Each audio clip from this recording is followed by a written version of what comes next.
Another story I heard about myself. This one happened in high school. We had this teacher in high school whose kid went to our high school. His name was Mr. McNamara, and his son Jake McNamara went to our high school. He was a sophomore when I was a senior, so he was 2 years behind me. And Mr. McNamara was an asshole. And one weekend, he and his wife decided to leave town, which you should never do if you're an asshole. And Jake McNamara decided to throw a party at the teacher's house. Hooray! And everyone around town heard about it, and we all got up individually and thought, okay, let's go over there and destroy the place. I walked into this party, everyone I had ever met was there, and everyone was drinking like it was the end of the world. People were drinking like it was the Civil War and a doctor was coming to saw our legs off. It was totally unsupervised. We were like dogs without horses. We were running wild. I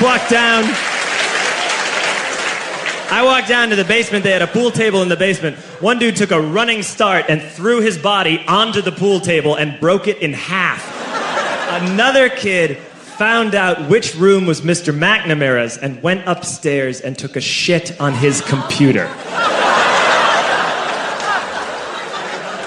So the party was going great. I'm standing in the basement and I'm holding a red cup. You've seen movies. And I'm standing there and I'm holding a red cup and I'm starting to black out. And I guess someone said like, something, something, police.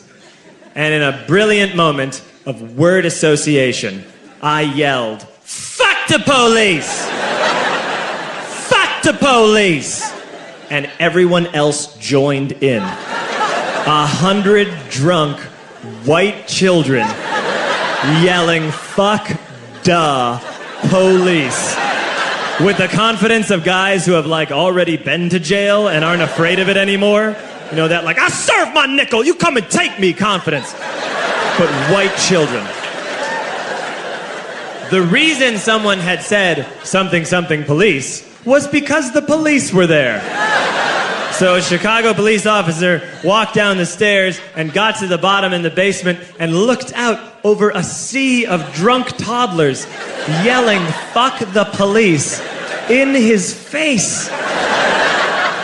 And he was almost impressed. He was like, wow. And then he leaned into his walkie-talkie and went, get the paddy wagon.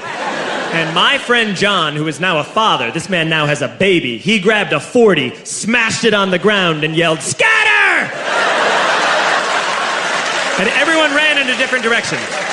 We all ran in different directions. It was like that scene in Ratatouille when the humans come in the kitchen and all the rats go in different ways. We all ran in different directions. I ran into the laundry room and I jumped up on the washing machine and I crawled out through a window into the backyard, and now I'm running through the backyard and there was this big chain link fence and I thought, I've never climbed a fence that high before. And then I woke up at home.